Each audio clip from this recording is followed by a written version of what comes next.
Hello students, last lecture में अभी तक हमने क्या पढ़ा है, इलेक्ट्रोलाइसिस में पढ़ा है और हमने बात करी क्वालिटेटिव एनालिसिस की। क्वालिटेटिव एनालिसिस से मतलब क्या है कि इलेक्ट्रोलाइसिस प्रोसेस के अंदर एनोड और कैथोड पे क्या रिएक्शंस होगी, कौन से प्रोडक्ट्स बनेंगे, क्या ओवरऑल रिएक्शन में इलेक्ट्रोलाइट की कंसंट्रेशन कम होगी या ज़्यादा होगी, क्या सॉल्यूशन के पीएच में क्या चेंज आएगा, इस चीज़ पे हमने अभी तक बात करी है।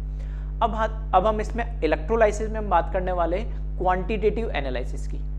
क्वांटिटेटिव एनालिसिस से क्या मतलब है यहाँ पे कि कितने क्वांटिटी में हमारे पास एनोड पे कोई प्रोडक्ट बन रहा है तो कितना बन रहा होगा, कैथोड पे प्रोडक्ट बन रहा होगा तो कितना अमाउंट में बन रहा होगा, कितना वॉल्यूम बन रहा होगा, या गैस है तो कितना उसका मोल्स बन रहे होंगे, या फिर मैं ऐसे बोल सकता हूँ कि ये बनाने के लिए कितना, क्योंकि हम क्या कर रहे हैं इलेक्ट्रोलाइसिस में बाहर से इलेक्ट्रिसिटी प्रोवाइड कर रहे हैं तो कितना करंट देना पड़ रहा होगा, कितना टाइम लगेगा, कितने इलेक्ट्रॉन ट्रांसफर हो रहे होंगे। तो ये सब मैथमेटिकल जो कैलकुलेशन है, क्वांटिटेटिव एनालिसिस है, वो आज के लेक्चर में हम देखने वाले हैं। ठीक है, तो क्वांटिटेटिव एनालिसिस को समझने के लिए हमें यहाँ पर दो लॉज है फैराडे के, उन दो फैराडे के लॉज को हम समझेंगे और उनकी हेल्प से हम आगे के कैलकुलेशंस करेंगे जो भी हमें पूछा गया है। ठीक है, तो हेडिंग मैंने दी है क्वांटिटेटिव एस्पेक्ट ऑफ इलेक्ट्रोलाइसिस, और इससे पहले जब हमने इलेक्ट्रोलाइसिस स्टार्ट करा था लास्ट लेक्चर में तो मैंने लिखा था क्वालिटेटिव एनालिसिस। ठीक है, नेक्स्ट एक इस लेक्चर से पहले वाले लेक्चर में लिख दिया था हमने, जहाँ इलेक्ट्रोलाइसिस पढ़ा था उसके आगे जो मैंने पॉइंट्स लिखाए थे इंपॉर्टेंट। तो फैराडेज लॉ ऑफ इलेक्ट्रोलाइसिस, हमें दो लॉ देखने इसमें। तो फर्स्ट लॉ क्या है वो देख लेते हैं। तो फर्स्ट लॉ ऑफ इलेक्ट्रोलाइसिस क्या है?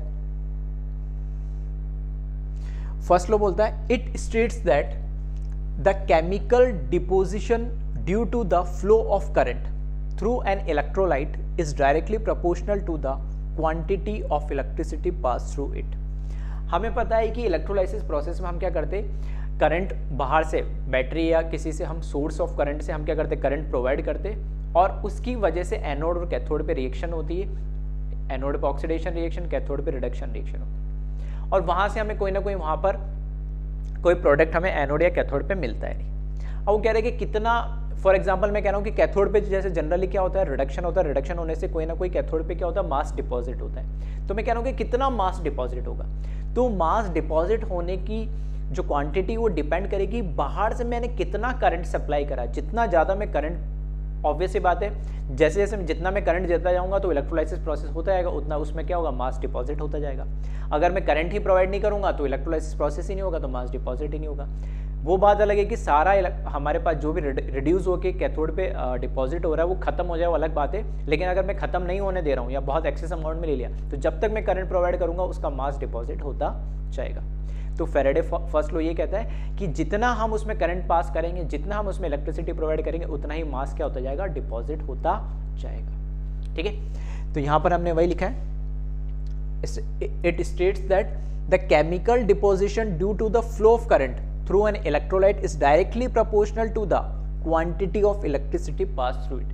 ठीक है, जितनी ज़्यादा हम इलेक्ट्रिसिटी पास करेंगे उतना ही ज़्यादा मास क्या हो जाएगा, डिपॉजिट हो जाएगा। तो यहाँ पर वही लिखा हमने, that is mass of chemical deposition is directly proportional to quantity of electricity. Electricity मतलब किसमें, चार्ज के फॉर्म में हम यहाँ पे बात करने वाले। तो mass is proportional to Q, charge को यहाँ केमिस्ट्री में हो सकता है फिजिक्स में स्मॉल क्यू से रिप्रेजेंट कर दो, यहाँ पर केमिकल क्यू से रिप्रेजेंट कर रहे हैं। तो चार्ज मतलब कूलम, चार्ज की यूनिट किस में आती है, कूलम में आती। तो mass is directly proportional to charge जो हम उसमें सप्लाई कर रहे हैं। इस प्रोपोर्शनलिटी कांस्टेंट को हटाने के लिए हमने यहाँ पर एक कांस्टेंट लगाया। ठीक है, इस प्रोपोर्शनल के साइन को हटाने के लिए प्रोपोर्शनलिटी कांस्टेंट लगाया Z। इस Z को बोला जाता है equivalent chemical, electrochemical equivalent of substance. ठीक है, ये एक तो वर्ड आ गया इसमें इलेक्ट्रोकेमिकल। इलेक्ट्रो क्यों, क्योंकि हम इलेक्ट्रिक करंट की बात कर रहे हैं, केमिकल क्यों, केमिकल रिएक्शन में, तो इलेक्ट्रोकेमिकल है ये इलेक्ट्रोकेमिकल। फिर इक्विवेलेंट, इक्विवेलेंट तो बिल्कुल वही है जो हम जैसे मोल पढ़ते एक नंबर होता है, वैसे इक्विवेलेंट एक नंबर होता है। इक्विवेलेंट कैसे हम कैलकुलेट करते हैं, वेट अपॉन इक्विवेलेंट वेट से, तो वही इक्विवेलेंट है। और ये डिपेंड करेगा ऑफ सब्सटेंस लेगा, मतलब Z डिपेंड करेगा किस सब्सटेंस की हम बात कर रहे हैं, कौन सा सब्सटेंस वहां पे डिपॉजिट हो रहा है। ठीक है, सब्सटेंस चेंज होगा तो Z भी चेंज होगा। कैसे चेंज होगा अभी हम देखते हैं। ठीक है, तो ये जो कांस्टेंट है Z, प्रोपोर्शनलिटी कांस्टेंट, इसका नाम है इलेक्ट्रोकेमिकल इक्विवेलेंट ऑफ सब्सटेंस। ये नाम क्यों दिया गया ये भी आपको अभी समझ में आ जाएगा। तो यहां पर हमने बोला, अगर ये तो है Faraday first law M equals to ZQ। अगर मैंने बोला कि यहां पर चार्ज 1 कूलम ले लूं, मैं चार्ज 1 कूलम ले लूं, तो 1 कूलम चार्ज लेने पे m is proportional to m is equals to क्या आ जाएगा, z आ जाएगा। तो z equals to m, 1 coulomb charge pass करने पे जितना मास डिपॉजिट हो रहा है वही क्या बन जाएगा, उसके लिए उसका इलेक्ट्रोकेमिकल इक्विवेलेंट ऑफ सब्सटेंस बन जाएगा। ठीक है, तो अगर बोर्ड में अगर आपको डिफाइन करना हो z को तो आप कैसे डिफाइन कर सकते हैं, यहाँ पर वही लिखा है if q equals to 1 coulomb then m equals to z हो जाएगा, यहाँ पे q की जगह 1 आ जाएगा। तो z को हम डिफाइन कर सकते हैं कैसे, z is defined as amount of the substance deposited on passing of 1 coulomb through its solution, या 1 coulomb charge through its solution भी आप लिख सकते हैं। ठीक है, तो 1 कूलम चार्ज पास करने पे जितना मास डिपॉजिट हो रहा है वो किसके बराबर हो जाएगा, उसके उस सब्सटेंस के इलेक्ट्रोकेमिकल इक्विवेलेंट के बराबर हो जाएगा। अब यहाँ पर जो मैं कह रहा था, z अगर आपको कैलकुलेट करना है किसी भी सब्सटेंस के लिए तो z बराबर क्या होता है, E अपॉन 96500। E यहाँ पर क्या है, इक्विवेलेंट वेट है 96500, ये कांस्टेंट नंबर है, इसको ध्यान रखना, ये 1 फैराडे के बराबर होता है, वो अभी हम देखेंगे। तो z बराबर E अपॉन 96500 होता है। फिर E क्या है, तो यहाँ पर मैंने लिख भी दिया वैसे, E यहाँ पर है इक्विवेलेंट वेट को रिप्रेजेंट कर रहा है, और इक्विवेलेंट वेट अगर आपको कैलकुलेट करना है, ठीक है, तो आपको अगर एटम है तो एटॉमिक वेट लिखना है, या मॉलिक्यूल है तो मॉलिक्यूलर वेट लिखना है, डिवाइड बाय वैलेंस फैक्टर से आपको डिवाइड करना है, तो उस सब्सटेंस का आपको क्या मिल जाएगा, इक्विवेलेंट वेट पता लग जाएगा। ठीक है, तो मोल कॉन्सेप्ट प्लस रिडॉक्स में हमने जो इक्विवेलेंट कॉन्सेप्ट पढ़ा था वो सब चीज़ें इसमें यूज़ होगी, तो काफ़ी इंपॉर्टेंट है। अगर नहीं आपको पता है तो मैंने वैसे यहाँ पे एक बार फिर से सब चीज़ें लिख दी, तो ध्यान रखिएगा। ठीक है, चलिए, तो ये फर्स्ट लॉ है, उससे रिलेटेड जो जो टर्म्स थी वो सब मैंने एक्सप्लेन कर दी, तो आप एक बार इसको वीडियो पॉज करके कॉपी कर लें फर्स्ट लॉ को, फिर हम आगे बढ़ते हैं सेकेंड लॉ पे। ठीक है, तो हेडिंग का नाम हमने दिया quantitative aspect of electrolysis. Video pause करें और कॉपी करें।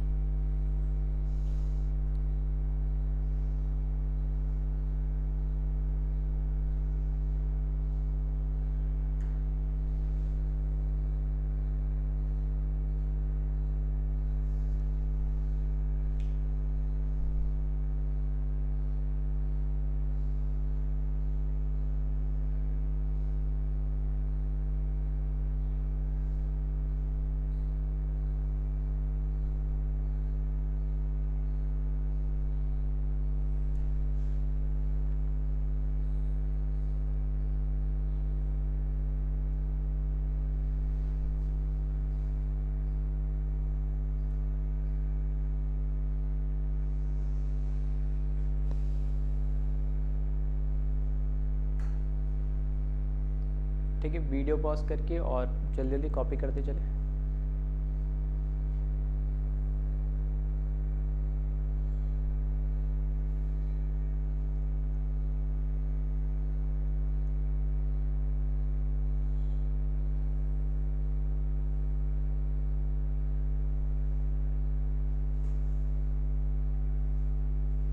अगर किसी भी सब्सटेंस के लिए आपको z, तो z जो यहाँ पे कांस्टेंट वो फिक्स्ड नहीं है, वो चेंज होता जाएगा, डिपेंड करेगा कौन सा वहाँ पर इलेक्ट्रोलाइट है, कौन सा सब्सटेंस है, उसके अकॉर्डिंग z की वैल्यू चेंज होगी, क्योंकि z किस पे डिपेंड कर रहा है, इक्विवेलेंट वेट पे, और इक्विवेलेंट वेट हर सब्सटेंस का अलग अलग होता है। तो इक्विवेलेंट वेट कैलकुलेट करने के लिए आपको एटॉमिक या मॉलिक्यूलर वेट को उसके वैलेंस फैक्टर से डिवाइड करना होगा। चलिए फिर बात करते हैं हम सेकेंड लॉ पे, फैराडे सेकेंड लॉ है। ठीक है, सेकेंड लॉ मतलब फैराडे सेकेंड लॉ की बात हो रही है।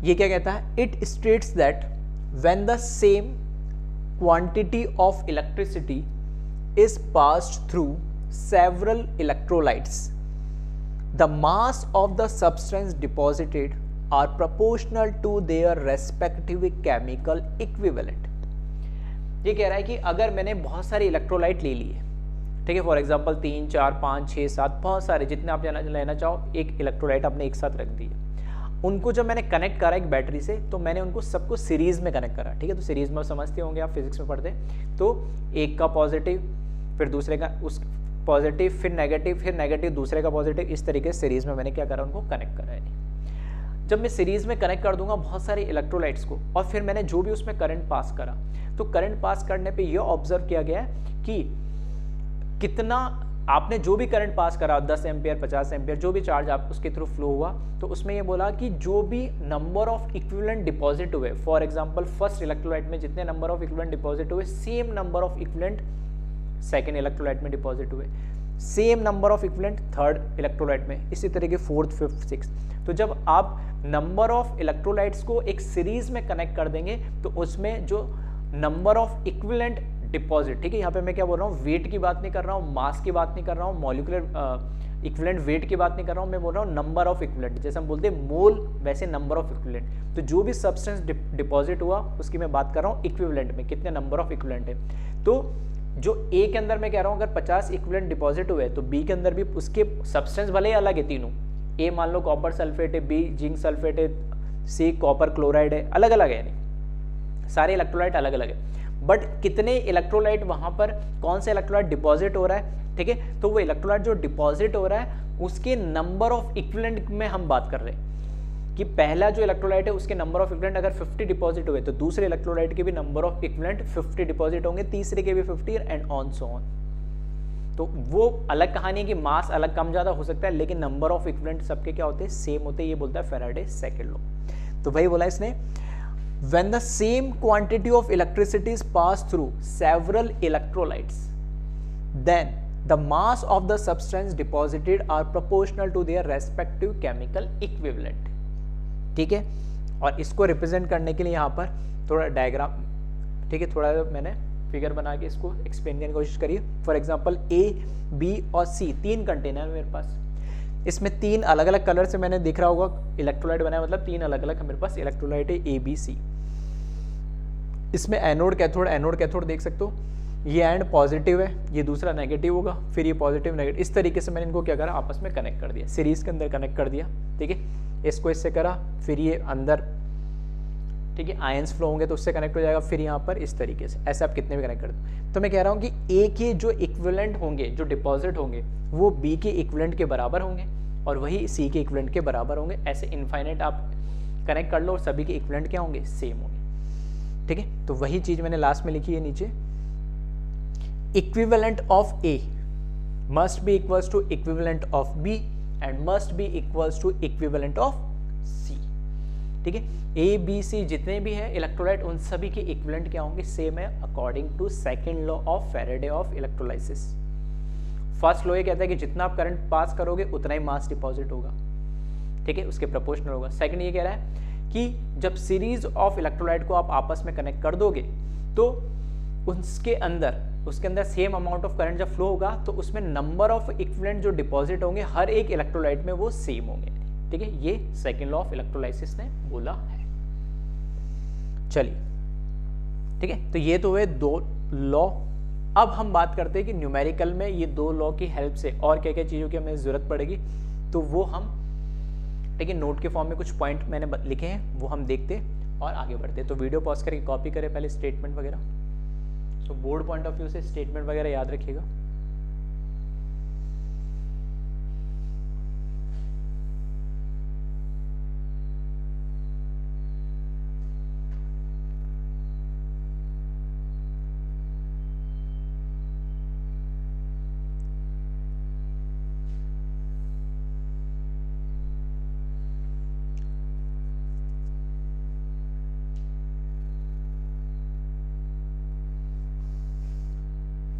चलिए, अब कुछ पॉइंट जो हमें न्यूमेरिकल में हेल्प करेंगे वो मैंने यहाँ पे नोट के फॉर्म में लिख दिया। पहला पॉइंट तो मैंने ये लिखा, चार्ज ऑफ वन इलेक्ट्रॉन, जो हमें पता ही होता है कितना होता है, 1.6 इंटू 10⁻⁻19 कूलम होता है। ठीक है, नहीं पता है तो याद रखना। अगर मैंने बोला एक इलेक्ट्रॉन पे चार्ज 1.6 इंटू 10⁻⁻19 कूलम है तो 1 मोल इलेक्ट्रॉन पे कितना चार्ज होगा, तो हमें पता है 1 मोल का मतलब क्या होता है, 6.023 इंटू 10⁻23। कोई भी, वो इलेक्ट्रॉन भी हो सकता है, प्रोटॉन भी हो सकता है, न्यूट्रॉन भी हो सकता है, एटम भी हो सकता है, मॉलिक्यूल भी हो सकता है, स्ट्रैंड भी हो सकता है, कोई चेयर टेबल कुछ भी हो सकता है। ठीक है, एक नंबर को रिप्रेजेंट करता है। तो अगर एक इलेक्ट्रॉन पे इतना चार्ज है तो 1 मोल का मतलब कितना होगा, इतने नंबर ऑफ इलेक्ट्रॉन, उन पे चार्ज कितना होगा, तो मल्टीप्लाई कर देंगे। जब इन दोनों को मल्टीप्लाई करते हैं ना तो नंबर ये कैलकुलेट होगा, आता है फिगर 96386 समथिंग। बट इसको हम राउंड ऑफ करके, ठीक है, ये अपनी तरफ से नहीं करा मैंने, ठीक है, IUPAC ने जो करा है और जो स्टैंडर्ड बुक्स में लिखा है और जो मानते हैं वही मैं बता रहा हूँ एक्चुअल में, क्योंकि बच्चे कंफ्यूज होते हैं कि सर वो याद नहीं रखते, बोले कि हम तो कैलकुलेट कर लेंगे। जब कैलकुलेट करते हैं तो ये नंबर है कैलकुलेट होकर आता है, बोला सर ये तो होता ही नहीं है। तो ये नंबर एक्चुअल तो ये कैलकुलेट कराता है, लेकिन इसको राउंड ऑफ करके 96500 कूलम मानते हैं और 96500 कूलम को ही 1 फैराडे माना जाता है। आ रही मेरी बात समझ में? तो कहाँ से आया कि 1 मोल इलेक्ट्रॉन का जो चार्ज होता है उसको हम 1 फैरेडे भी बोलते हैं। तो वो 1 फैरेडे एक्चुअल में कूलम में कैलकुलेट करोगे तो 96500 कूलम नहीं आता है, वो आता है कुछ 96368 करके, लेकिन उसको हम राउंड ऑफ करके 96। अब कैसे राउंड ऑफ करा? तो ऐसा नहीं कि सर इसका कोई वो राउंड ऑफ के रूल लगाए, इन जनरल हमने मान लिया हमारी कैलकुलेशन और चीज़ों को कन्वीनियंट रखने के लिए, ठीक है। तो 96500 कूलम है और इस 96500 कूलम को ही हम 1 फैरेडे चार्ज भी बोलते हैं, ठीक है। तो ये चीज़ आप ध्यान में रखिएगा कि अगर मैं बोल रहा हूँ कि 1 मोल एक इलेक्ट्रॉन पे चार्ज कितना है वो तो हमें पता ही है, लेकिन 1 मोल इलेक्ट्रॉन पे चार्ज कितना है तो या तो आप बोलेंगे 96500 कूलम या फिर फैरेडे के फॉर्म में बोलोगे तो 1 फैरेडे, ठीक है। चलिए फिर आगे हमने यहाँ पे लिखा है, यहाँ से इस इंपॉर्टेंट रिएक्शन से मैं एक चीज़ एक्सप्लेन करना चाह रहा हूँ, एक कॉन्सेप्ट, ठीक है, जो हर न्यूमेरिकल के इस इलेक्ट्रोलाइसिस के हर न्यूमेरिकल को सॉल्व करने के लिए मैं वही कॉन्सेप्ट यूज़ करूँगा, वही रिलेशन यूज़ करूँगा और ईजी भी होगा, कन्वीनियंट भी होगा। कुछ भी ले लेना, मैंने एल्यूमिनियम लिया, मैग्नीशियम लिया, कुछ भी ले लो, कोई सा भी एलिमेंट लो, कोई फर्क नहीं पड़ेगा, उसका रिडक्शन करा ऑक्सीडेशन, उससे भी कोई फर्क नहीं पड़ेगा, ठीक है, वो आपको समझ में आ जाएगा। फॉर एग्जाम्पल मैंने लिया एल्यूमिनियम +3, इसका मैं क्या कर रहा हूँ, रिडक्शन कर रहा हूँ, तो मुझे पता है एक एल्यूमिनियम +3 के लिए कितने इलेक्ट्रॉन चाहिए होंगे, 3 इलेक्ट्रॉन। तो ये एल्यूमिनियम एटम न्यूट्रल एटम में कन्वर्ट होगा, +3 से कहाँ जा रहा है, यहाँ पे 0 रिडक्शन हो रहा है।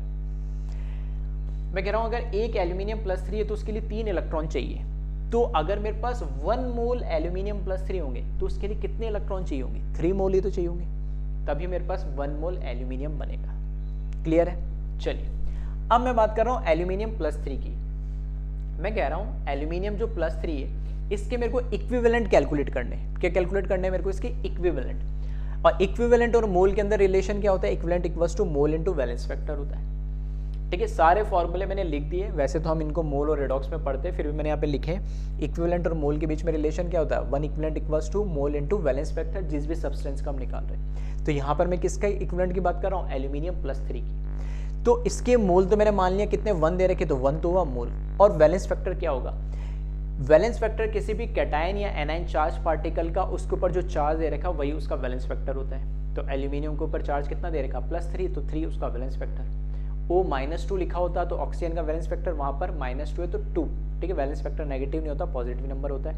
अगर मैं कह रहा हूँ मैग्नीशियम +2 तो वैलेंस फैक्टर 2, तो पॉजिटिव या नेगेटिव जो उसके ऊपर चार्ज दे रखा वो उसका मैग्नीट्यूड उसका वैलेंस फैक्टर हो जाता है। तो ये सब चीज़ें वैलेंस फैक्टर भी कैसे कैलकुलेट करते हैं, रिडॉक्स में हम ऑलरेडी डिटेल में बात कर चुके हैं। तो यहाँ पर मैंने इक्विवेलेंट कैलकुलेट करे किसके, एल्यूमिनियम +3 के। तो मोल तो मैंने यहाँ पे 1 ले लिया और बैलेंस फैक्टर 3 हो गया, तो टोटल इक्विवेलेंट कितने हुए, 3। तो 1 मोल एल्यूमिनियम +3 के अंदर हमारे पास कितने इक्विवेलेंट हुए, 3, ठीक है। और अभी मैंने बोला है कि एक इलेक्ट्रॉन का चार्ज मुझे पता है कितना, 1.6 × 10⁻⁻19 coulomb, but 1 mole of electron का चार्ज कितना होगा, 1 फैरेडे या 96500 कूलम के बराबर। तो यहाँ पे 3 मोल इलेक्ट्रॉन का चार्ज क्या होगा, 3 फैरेडे होगा ना। तो यहाँ पे मैंने 3 फैरेडे लिखा है, आ रही बात समझ में। ये मैंने इसके नीचे लिखा है, मतलब इसकी बात कर रहा हूँ, ये मैंने इलेक्ट्रॉन के नीचे लिखा है तो इलेक्ट्रॉन की बात कर रहा हूँ। 1 मोल इलेक्ट्रॉन का चार्ज हमने बोला 1 फैरेडे होता है, तो 3 मोल इलेक्ट्रॉन का चार्ज कितना होगा, 3 फैरेडे। अगर दोनों चीज को मैं रिलेट करूँ इस कैटायन को और इस इलेक्ट्रॉन वाली इस इक्वेशन के थ्रू, तो मुझे समझ में आ रहा है कि जितने इसके इक्विवेलेंट भी कितने, 3, और इस पे कितने फैरेडे चार्ज है, वो भी 3। मतलब नंबर ऑफ इक्विवेलेंट और फैरेडे उस रिएक्शन के अंदर हमेशा क्या आएंगे, सेम आएंगे। वो एल्यूमिनियम की जगह आप कुछ भी रख के देख लेना, एल्यूमिनियम +3 की जगह Mg+2 रख के देखो, O -2 रख के देखो, कुछ भी रख के देखना। तो यहाँ से बस एक छोटे से एग्जाम्पल से मैं यहाँ पे कंक्लूड कर रहा हूँ कि जो इक्विवेलेंट होगा, ठीक है, जो इक्विवेलेंट होगा वो हमेशा किसके बराबर होगा, फैरेडे के बराबर होगा, ठीक है। इक्विवेलेंट किसके बराबर होगा, फैरेडे के बराबर होगा। और इसको मैं न्यूमेरिकल के अंदर डायरेक्ट यूज करूंगा, तो मैं यही लिख रहा हूँ, इसका ये कंक्लूजन जो है, ठीक है, यहाँ पे लिख रहा हूँ मैं कि चलो इस तरीके से लिख देते इसको, equivalent must be equals to Faraday. अब इसका मतलब क्या है, यूज क्या है, वो अभी हम बात करेंगे। तो पहले तो ये चीज हुई इंपॉर्टेंट जिसको आपको ध्यान रखना है,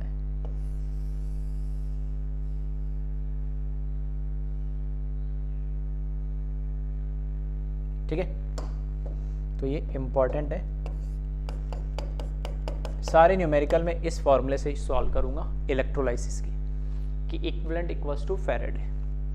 अब बात हो रही इक्विवेलेंट की। इक्विवेलेंट की अब एक तरीके से क्या है, अगर आप थोड़ा सा, अगर आपने पढ़ा है रेडॉक्स और जहाँ मैंने पढ़ा है, तो रेडॉक्स के अंदर जब इक्विवेलेंट की प्रॉब्लम्स अब जब हमने सॉल्व करी तब भी मैंने ऐसे कुछ बताया था। मैंने बोला था कि 2 रिएक्टेंट ले लो, या एक रिएक्टेंट या प्रोडक्ट ले लो, या 2 प्रोडक्ट ले लो, उनके हमेशा इक्विवेलेंट ही आपस में रिएक्ट करते हैं। तो मैं क्या करता था, जो 2 एक के बारे में इंफॉर्मेशन दे रखी होती, दूसरे के बारे में इंफॉर्मेशन पूछी गई होती, दोनों को क्या कर देता, दोनों के इक्विवेलेंट बराबर कर देता। अब इक्विवेलेंट के अलग अलग फॉर्म में, फॉर्मूले के अलग अलग फॉर्म में यूज करता था। जो हो सकता है इंफॉर्मेशन दे रखी वो फॉर्म यूज कर लूंगा, और जो मुझसे पूछा गया वो फॉर्म में अप्लाई कर दूंगा। कैसे, तो वही चीज इसमें बताने वाला हूं। पहले इक्विवेलेंट की बात करते हैं। तो इक्विवेलेंट मुझे पता है सबसे बेसिक फॉर्मूला क्या होता है, वेट अपॉन इक्विवेलेंट वेट, ठीक है। या फिर मैं इसको क्या लिख सकता हूँ, मोल इंटू वैलेंस फैक्टर भी लिख सकता हूँ इक्विवेलेंट को। या फिर मैं और क्या लिख सकता हूँ, normality into volume in litre, N into V L लिखा है, normality into volume in litre, ठीक है। सब ये मोल में और रेडॉक्स में हम पढ़ चुके। तो इक्विवेलेंट के लिए मैं वेट अपॉन इक्विवेलेंट वेट लिख सकता हूँ, या फिर मोल इंटू वैलेंस फैक्टर, मतलब 3 फॉर्म। अब हो सकता है डिपेंड करेगा न्यूमेरिकल पे कि इनमें से मुझसे क्या पूछा गया। फॉर एग्जांपल मेरे से वेट पूछा गया है, तो मैं ये वाला फॉर्मूला यूज करूंगा इक्विवेलेंट की जगह, equivalent upon equivalent weight. For example मेरे से पूछा गया मोल, तो मैं mole into valence factor use करूंगा। फॉर एग्जांपल मेरे से पूछा गया वॉल्यूम, तो नॉर्मेलिटी इंटू वॉल्यूम यूज करूंगा, ठीक है। या फिर ये हो सकता है कि इनमें से इक्विवेलेंट तो मुझे गिवन दे रखो, फेरेडेज में से फेरेडे मुझसे पूछा, तो जो फॉर्म मुझे मोल दे रखा और वैलेंस फैक्टर मुझे पता लग रहा है, तो मैं ये फॉर्म यूज कर लूंगा। नॉर्मेलिटी और वॉल्यूम मुझे पता है, तो वो फॉर्म यहाँ पे यूज कर लूंगा, ठीक है, इस तरीके से। चलिए, फिर इसके बाद ये तो हुआ इक्विवेलेंट के फॉर्म। अब मैं कह रहा हूँ कि अब मान लो मोल मुझे कैलकुलेट करने, मोल यहाँ पे लिखने, तो मोल के भी जो फॉर्मूले मैंने लिख सारे दिए भले यहाँ पे। तो मोल का पहला फॉर्मूला कौन सा है, वेट अपॉन एटम है तो एटॉमिक वेट, मॉलिक्यूल है तो मॉलिक्यूलर वेट, ठीक है। वेट अपॉन गिवन वेट, या हम हो सकता है वेट गिवन हो तो given weight upon atomic weight या मॉलिक्यूलर वेट, या वेट पूछा गया तो अलग कहानी, लेकिन मुझे मोल कैलकुलेट करना है तो वेट पता होगा, उसका वेट एटॉमिक या मॉलिक्यूलर वेट पता होगा। दूसरा फॉर्मूला होता है मोल का number of particle upon Na, Avogadro number. For example अगर एटम है तो कितने नंबर ऑफ एटम है, डिवाइड बाय Na कर दूंगा 6.023 इंटू 10⁻23, तो वहाँ से मुझे मोल पता लग जाएंगे। या फिर मॉलिक्यूल दे रहेगा तो नंबर ऑफ मॉलिक्यूल लिखूंगा, Na से डिवाइड करूंगा तो उसके मॉलिक्यूल पता लग जाएंगे, जो भी particle, electron, proton, neutron, atom, molecule कुछ भी दे रखा है। तो ये 2 फॉर्मूले ये मोल के, एक तो वेट वाला, एक नंबर वाला, जैसा मैं बोलता हूँ। तो 2 फॉर्मूले तो सब जगह लगते हैं, सॉलिड, लिक्विड, गैस सब पे लगेंगे। उसके बाद 2 फॉर्मूले और होता है उसके, किसके, मोल के। दूसरा फॉर्मूला होता है वॉल्यूम वाला, volume in litre divide by 22.4 कर दो, या फिर volume in ml divide by 22400 कर दो, क्योंकि ये ml में कन्वर्ट हो गया। ये जो फॉर्मूला है स्पेशली ये सिर्फ और सिर्फ किसके लिए यूज होता है, हम गैसेस के लिए यूज करते हैं इसको, ठीक है। किसके लिए यूज करते हैं इसको, गैसेस के लिए, ठीक है। तो गैसेस का अगर आपको वॉल्यूम कैलकुलेट करना है तो जो भी मोल कैलकुलेट करना है, तो अगर उसका वॉल्यूम हमें दे रखा है तो 22.4 लीटर से डिवाइड करें। अगर वॉल्यूम लीटर में दे रखा है और मिलीलीटर में देख रखा है तो 22400 से करें, उसके मोल कैलकुलेट कर लें। और एक लास्ट 4th फॉर्मूला होता है mole equals to molarity into volume. ये जनरली हम किसके लिए, सॉल्यूशंस के लिए यूज़ करते हैं। यहाँ पे जैसे हमारे लिए इलेक्ट्रोलाइट है तो वहाँ पे वो भी एक सॉल्यूशन है, तो वहाँ पर हम यूज़ करेंगे। तो molarity into volume into litre है, तो यहाँ से मुझे मोल कैलकुलेट आ जाएंगे। अगर मिली लीटर में होगा तो हम मिली मोल्स भी बोलते हैं, अगर मिली मोल्स नहीं समझ में आता है तो वॉल्यूम को लीटर में कन्वर्ट कर ले, मिली लीटर को मोल आ जाएंगे आपके। तो अल्टीमेटली टोटल 4 फॉर्मूले, जिसमें से ऐसा मैं बोल सकता हूँ कि ये जो ऊपर वाले 2 फॉर्मूले ये सॉलिड, लिक्विड, गैस सब पे लगते हैं, कोई दिक्कत नहीं। ये फॉर्मूला स्पेसिफिक वॉल्यूम वाला गैस के लिए है, मोल कैलकुलेट करने के लिए। और तीसरा जो फॉर्मूला है ये जनरली हम सॉल्यूशन के लिए यूज़ करते हैं, मोलरिटी इनटू वॉल्यूम, ठीक है। तो मोल कैलकुलेट करने के भी 4 फॉर्मूले मैंने लिख दिए। अब ये तो हुआ यहाँ तक की बात। यहाँ तक की बात मतलब LHS में जो दे रखा है ना मैं इक्विवेलेंट, तो इक्विवेलेंट की जगह मैं ये भी यूज़ कर सकता हूँ, ये भी यूज़ करता हूँ, ये भी यूज़ कर सकता हूँ, और मोल कैलकुलेट करने के मैंने फॉर्मूले आपको सारे बता दिए। अब यहाँ पे फेरेडे, क्या हमेशा फेरेडे होगा, नहीं। अब डिपेंड करेगा न्यूमेरिकल में उसने क्या डेटा दे रखा है या क्या चीज़ पूछी गई है। तो फेरेडे को भी किस किस फॉर्म में लिख सकते हैं वो देखें। मैंने लिखा 1 फेरेडे इक्वल्स टू कितना होता है, 96500 कूलम होता है। आ रही मेरी बात में, 1 फेरेडे इक्वल्स टू 96500 कूलम अभी हमने बताया। तो अगर मेरे पर टोटल चार्ज कुछ दे दिया हो, x y z कुछ भी चार्ज दे दिया हो, तो उसमें कितने फेरेडे होंगे, तो डिवाइड कर दूंगा q से, बस। तो यहाँ पर मैंने क्या करा, q बाई 96500 करा तो फेरेडे बराबर आ जाएगा।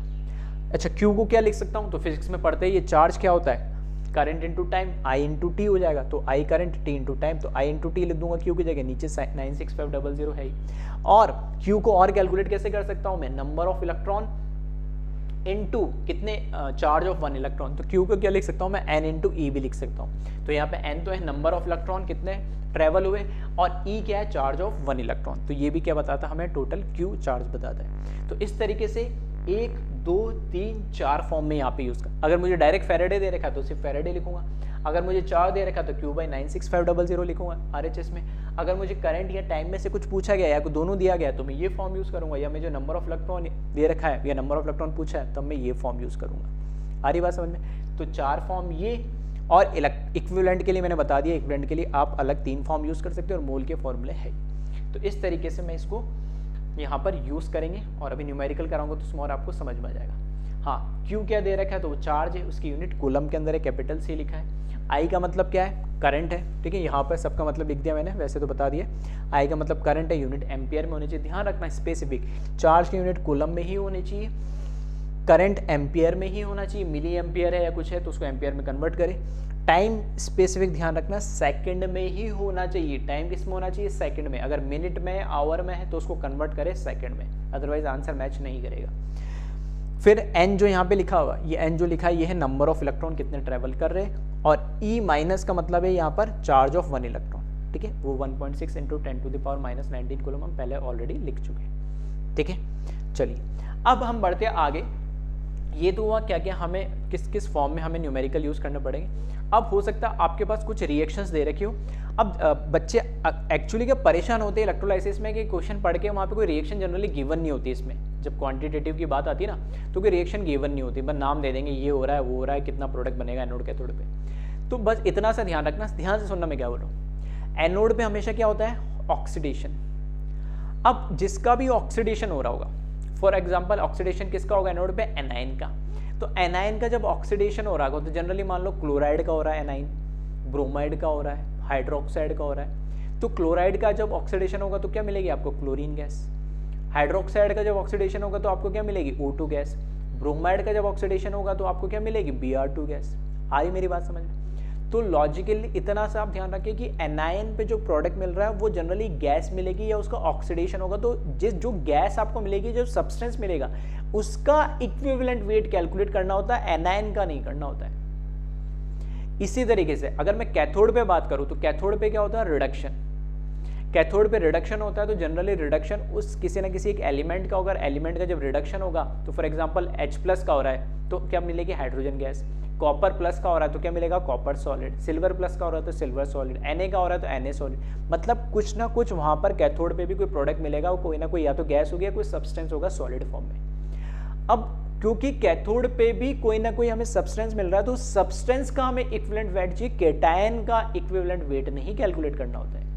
आ रही मेरी बात समझ? तो कहीं पे भी कोई एनायन का और कहीं पे भी कोई कैटायन का इक्विवेलेंट वेट कैलकुलेट नहीं करना है हमें। उस पर्टिकुलर जो प्रोडक्ट बन रहा है वो हो सकता है कोई गैस है, वो डाई एटॉमिक हो, ट्राई एटॉमिक, वो अलग कहानी है, या कोई सब्सटेंस है, कोई सॉलिड फॉर्म है, तो उसके एटम का या मॉलिक्यूल का आपको क्या पता होना चाहिए, इक्विवेलेंट वेट पता होना चाहिए। अब इक्विवेलेंट वेट कैसे कैलकुलेट करेंगे, फॉर एग्जाम्पल मैंने बोला कि कॉपर +2 से कॉपर, अब मुझे पता ही नहीं रिएक्शन कॉपर +2 से कॉपर हो रही है, कॉपर से कॉपर +2 हो रही है, तो इतना तो हम पढ़ के आ चुके किसके अंदर, क्वालिटेटिव में, कि कैटायन कहा जाता है कैथोड पे, और कैथोड पे क्या होगा, रिडक्शन, और रिडक्शन होगा तो रिएक्शन इस साइड ही चलेगी, इस साइड नहीं चलेगी, यानी ये प्रोसेस इलेक्ट्रोलाइसिस ही चल रहा है अभी। तो जब ऐसे चलेगा तो कॉपर सॉलिड बनेगा, और कॉपर सॉलिड बनेगा तो मैं इसके इक्विवेलेंट वेट की बात करूंगा, इसके कैटायन की थोड़ी इक्विवेलेंट वेट की बात करूंगा। तो यहाँ पर बस मैंने यही लिखा है कि ये हमारे प्रोडक्ट्स मिलेंगे इस तरीके से, कुछ एग्जांपल्स लेके, ताकि थोड़ा आपको समझ में आए क्या कहना चाह रहा हूँ। तो यहाँ पे जैसे मैंने लिखा कॉपर का इक्विवेलेंट, E मतलब इक्विवेलेंट वेट ऑफ कॉपर, तो हमें कॉपर का इक्विवेलेंट वेट चाहिए, तो उसका एटॉमिक वेट कितना होता है कॉपर का, 63.5, याद करने की जरूरत नहीं है आपको, गिवन हो। हाँ, वैलेंस फैक्टर आपको पता होना चाहिए, तो यहाँ पे इसका वैलेंस फैक्टर कैलकुलेट करना है मुझे कॉपर का। जब मैं कॉपर का वैलेंस फैक्टर कैलकुलेट कर रहा हूँ, तो यहाँ देखना इसका ऑक्सीडेशन स्टेट है 0 से, अब हमें पता है, मैंने वैलेंस फैक्टर कैलकुलेट करना रिडॉक्स में सिखाया बहुत तरीके से, बहुत आराम से, बहुत सारे क्वेश्चंस मैंने प्रैक्टिस करा है। तो 0, जब इसका equivalent wait valence factor calculate करना है तो आपको देखना 0 से ऑक्सीडेशन स्टेट कहाँ जा रही है, +2 में, तो कितने का चेंज आ रहा है, 2 का चेंज आ रहा है, तो एटम कितना, 1, तो 1 × 2 करेंगे तो भी क्या आएगा, 2, तो 2 इसका वैलेंस फैक्टर होगा, तो 2 से मैंने डिवाइड कर दिया।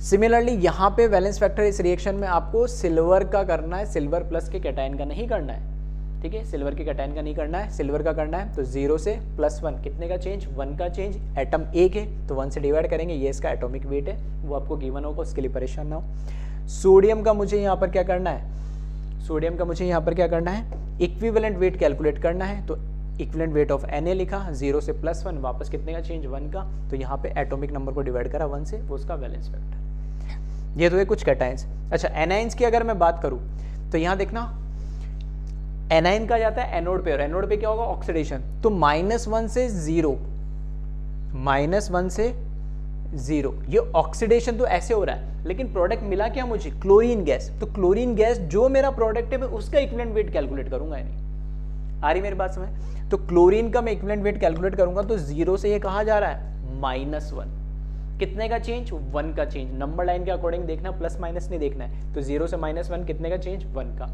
क्योंकि यहां पर कितने एटम है, 2, ठीक है, एक एटम के लिए 1 का चेंज है, तो 2 एटम के लिए कितने का चेंज होगा, 2 का। तो 1 × 2 करेंगे तो इसका क्या आएगा, वैलेंस फैक्टर 2 आएगा। और यहाँ पे जो 71 लिखा है ना, ये क्लोरीन गैस का, Cl2 गैस का मैंने क्या लिखा है, मोलिकुलर मास लिखा है। एक क्लोरीन एटम का होता है 35.5, तो 2 का कितना होगा, 35.5 × 2, तो कितना हो गया 71, इस क्लोरीन गैस का मास डिवाइड बाय इसका वैलेंस फैक्टर 2। इसकी बात हो रही है यहाँ पर, इस एनायन या कैटायन की बात नहीं हो रही। बार बार बोल रहा हूँ, इस बात पे जोर दे रहा हूँ ताकि कंफ्यूजन ही नहीं रहे कोई, और जब न्यूमेरिकल आप सॉल्व करो तो बहुत ईजी लगे, ठीक है। उसके बाद जैसे हम हाइड्रोजन की अगर बात करें, हो सकता है ऐसी कोई रिएक्शन हो भी ना हो, लेकिन मैंने फिर भी लिख दी। कैसे मतलब, H+ से H2 तो बन सकता है, बिल्कुल कोई दिक्कत नहीं।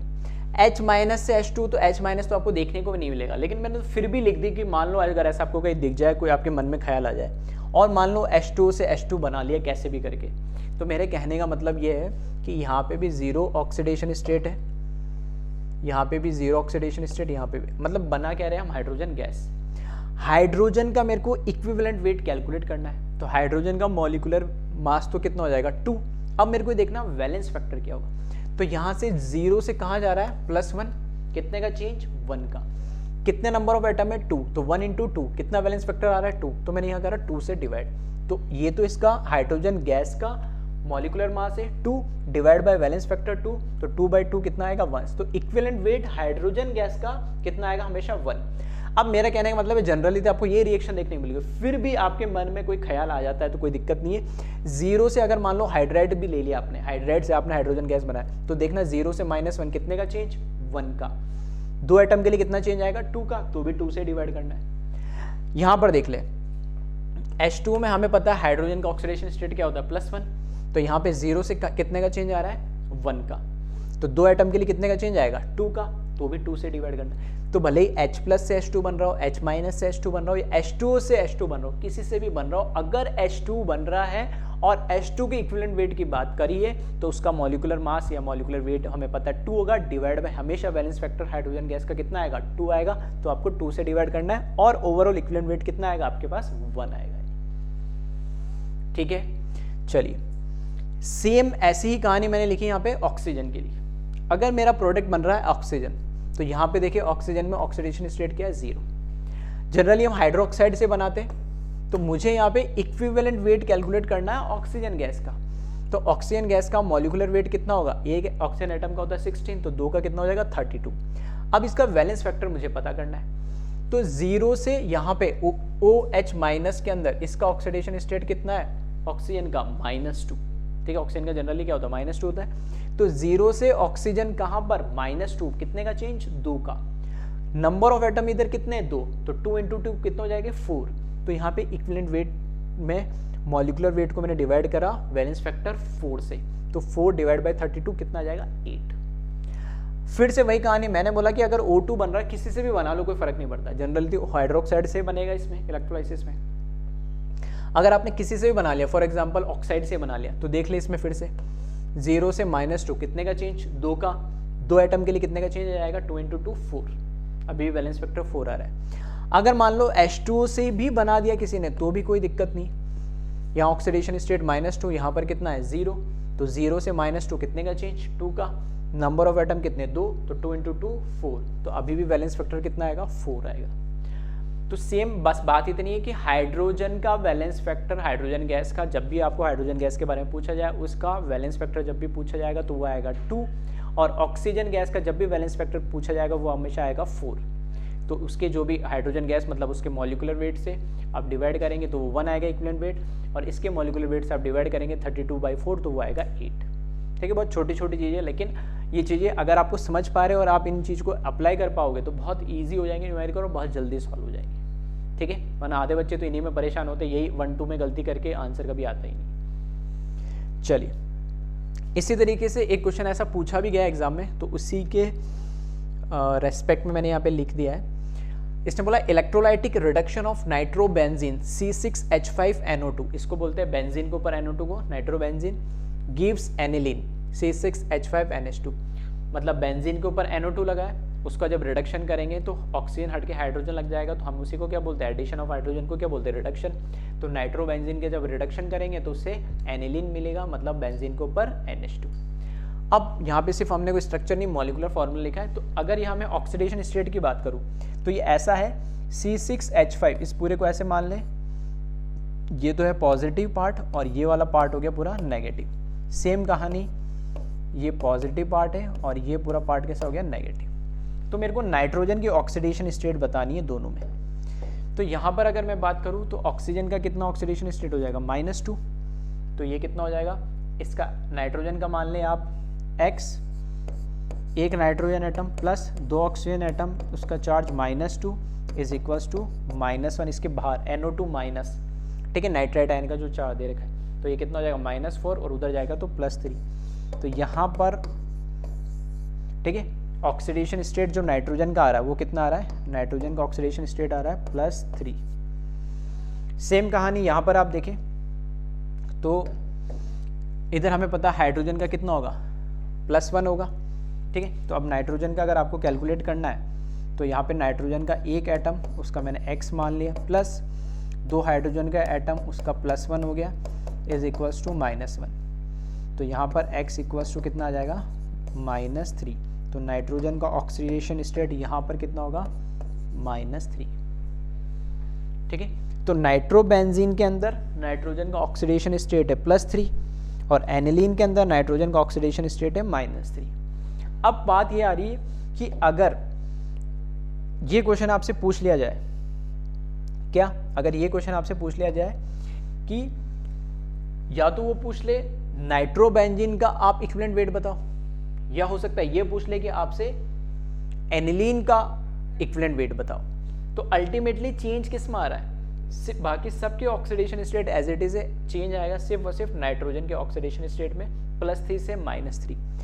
कैसे भी आप देख लो कोई फर्क नहीं पड़ेगा। फॉर एग्जांपल मैंने बोला यहाँ पर इक्विवेलेंट वेट ऑफ नाइट्रोबेंजीन,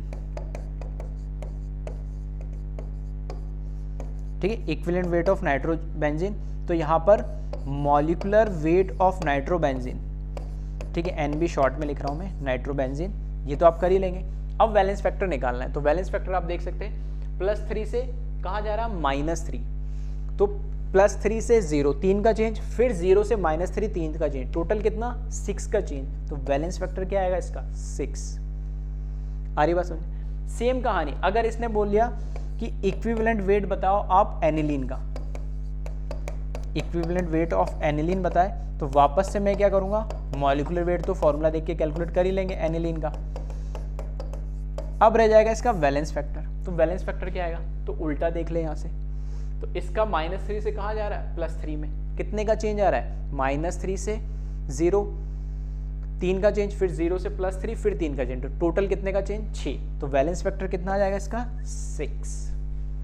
आ रही बात समझ। तो दोनों के ही केस में, ठीक है, दोनों ही केस के अंदर वैलेंस फैक्टर क्या आ रहा है हमारे पास 6 आ जा रहा है, भले वो नाइट्रोबेंजीन की बात करो या एनिलीन की बात करो, तो दोनों का मॉलिक्यूलर वेट को आप क्या करें, उसके वैलेंस फैक्टर 6 से डिवाइड करें और वहां से आपको उसका इक्विवेलेंट वेट कैलकुलेट हो जाएगा। अब क्वेश्चन पे डिपेंड करेगा कि वो वैलेंस फैक्टर ही पूछ रहा है सिर्फ, या सिर्फ इक्विवेलेंट वेट पूछ रहा है या और कुछ पूछ रहा है। ठीक है, चलिए, तो ये कुछ पॉइंट्स मैंने आपको लिखा है जो आपको हेल्प करेंगे न्यूमेरिकल में, तो एक बार है ना वीडियो पॉज करके इसको पूरे को कॉपी कर ले, फिर हम आगे बढ़ते हैं अब न्यूमेरिकल्स पे कैसे सॉल्व करना है।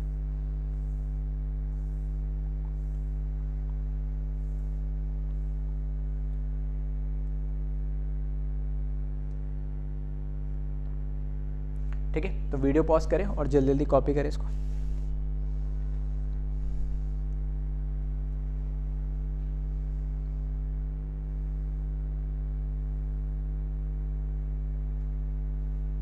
ठीक है, ये जो मैंने निकाला है रिलेशन, यही सारे हम क्या करेंगे न्यूमेरिकल में यूज करेंगे।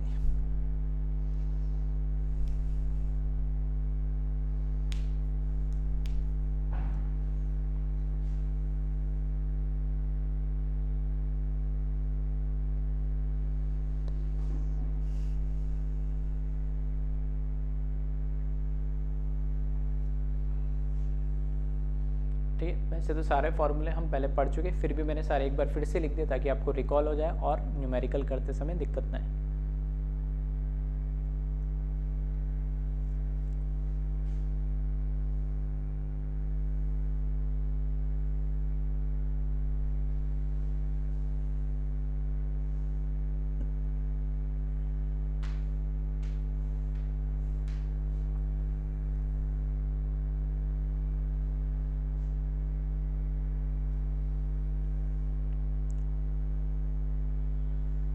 ठीक है, यूनिट का ध्यान रखना, स्पेसिफिक टाइम के लिए ना सेकंड में इसकी यूनिट होती है, और जो भी आप टाइम ले वो सेकंड में ले, अदरवाइज आंसर सही नहीं आएगा। ठीक है, और ये सबसे इंपॉर्टेंट है कि कोई भी रिएक्शन दे रखी हो नहीं दे रखी हो, जनरल रिएक्शन दे ही नहीं रखी होती, और मैं क्वेश्चन कराऊंगा उसमें भी रिएक्शन नहीं दे के रखूँगा ताकि आप बिना रिएक्शन को देखे भी क्वेश्चन सॉल्व कर पाओ।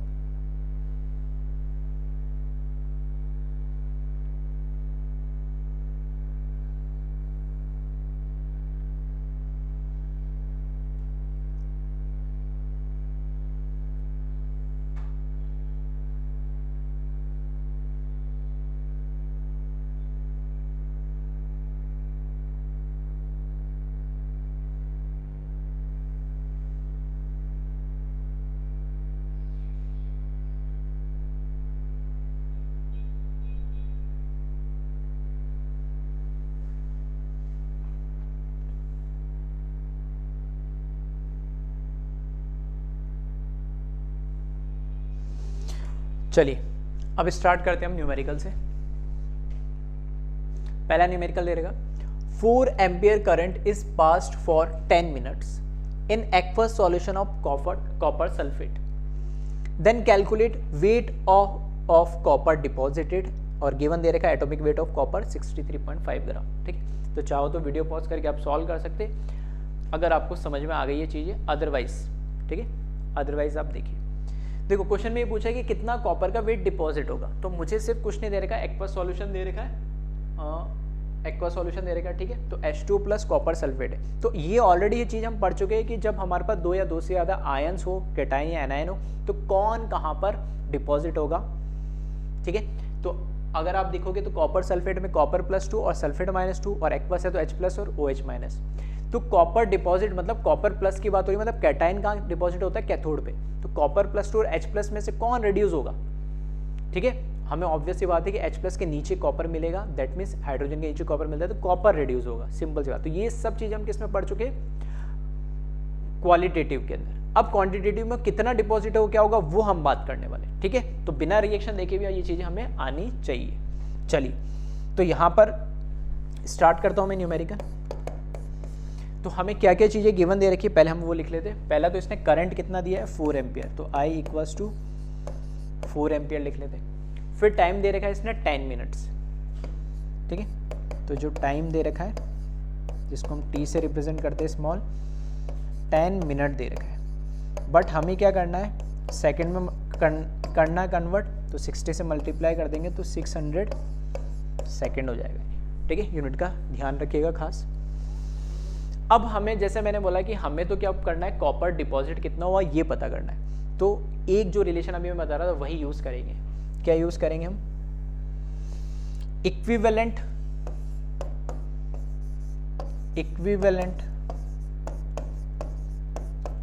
ऑफ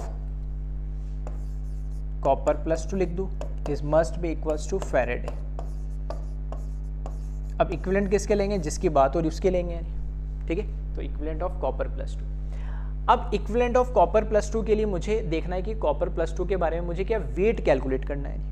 तो वेट कैलकुलेट करने के लिए मुझे कौन सा फॉर्म यूज़ करूँ वो आपको ध्यान रखना है। तो वेट कैलकुलेट करना है तो सिंपल से आप कौन सा यूज़ कर ले, सबसे पहला फॉर्मूला यूज़ कर ले इक्विवेलेंट का, वेट अपॉन इक्विवेलेंट वेट, ठीक है, वेट अपॉन इक्विवेलेंट वेट लिख दिया। अब फैराडे की जगह मेरे पास क्या दे रखा, आई दे रखा और टी दे रखा है, तो मैं कौन सा फॉर्म यूज़ करूँ, आई इंटू टी अपॉन 96500, बस हो गया क्वेश्चन। अब इक्विवेलेंट वेट मुझे कैलकुलेट करना है तो ध्यान रखना, सॉरी वेट मुझे कैलकुलेट करना है तो वेट तो ये हो गया मेरे लिए अननोन, और इक्विवेलेंट क्या होगा, इक्विवेलेंट वेट होगा molecular weight of copper divided by valence factor is equals to I into T upon 96500। T पता, आई पता है, मॉलिक्यूलर वेट कॉपर का मुझे दे रखा है 63.5, वैलेंस फैक्टर मुझे बस पता करना है। वैलेंस फैक्टर क्या होगा, तो यहाँ पे मुझे पता है कि कॉपर, अभी मैं जैसे मैंने बताया था कॉपर +2 किस में रिड्यूस होगा, कॉपर सॉलिड में, तो यहाँ पर ठीक है मैं ऐसे बोल सकता हूँ कि 0 से, ठीक है 0 से क्या कर रहा है +2 में कन्वर्ट हो रहा है, तो कितने का चेंज आ रहा है 2 का, तो वैलेंस फैक्टर यहाँ पर कितना आ जाएगा, कॉपर का 2 आ जाएगा, और अभी बताया भी था मैंने, बस सारी वैल्यूज़ रख दे और सॉल्व कर ले, तो कोई केमिकल रिएक्शन लिखने की जरूरत भी नहीं है आप, ठीक है डायरेक्ट भी कर सकते हैं। तो कॉपर +2 का जो उस पर चार्ज है वो उसका वैलेंस फैक्टर, सीधी सी बात। तो वेट मुझे कैलकुलेट करना है, divide by molecular weight 63.5, valence factor 2, current कितना दे रखा है आपको 10 एम्पियर इंटू 600 सेकेंड दे रखा है और 96500, इसको सॉल्व कर ले और वेट जो आएगा आपका किसके अंदर आ जाएगा, सॉरी आपको यहाँ पर करंट 4 एम्पियर दे रखा है, ठीक है, तो यहाँ पर इसको सॉल्व करेंगे तो वेट आ जाएगा आपका ग्राम के अंदर, ठीक है।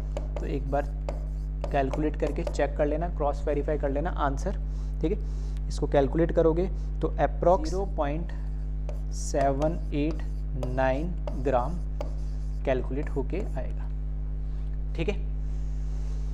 तो इस तरीके से मैं जो न्यूमेरिकल आपको कराऊंगा है ना, और मैं जो बताने का तरीका होता है वो भी यही है कि इक्विवेलेंट को आप फैराडे के बराबर करो। अब जैसे फैराडे में मेरे को कौन सा फॉर्म यूज़ करना है तो वो डिपेंड कर रहा है मुझे क्या इन्फॉर्मेशन गिवन दे रखी है, तो आई और टी दे रखा है तो मैंने वो लगा दिया। इक्विवेलेंट में कौन सा फॉर्म, सिर्फ डायरेक्ट इक्विवेलेंट पूछ लेता तो मेरे को डायरेक्ट कुछ लिखने की जरूरत नहीं, क्योंकि इसने वेट पूछा है तो वेट का कौन सा फॉर्म हो जाए इक्विवेलेंट का, वेट अपॉन इक्विवेलेंट वेट। इस तरीके से क्या पूछा है या क्या दे रखा है वो आपको रिलेशन क्वेश्चन पढ़ के आपको अप्लाई करना है, ठीक है। चलिए तो वीडियो पॉज करें इसको जल्दी से और कॉपी करें, फिर और कुछ क्वेश्चंस देखते हैं हम जल्दी से।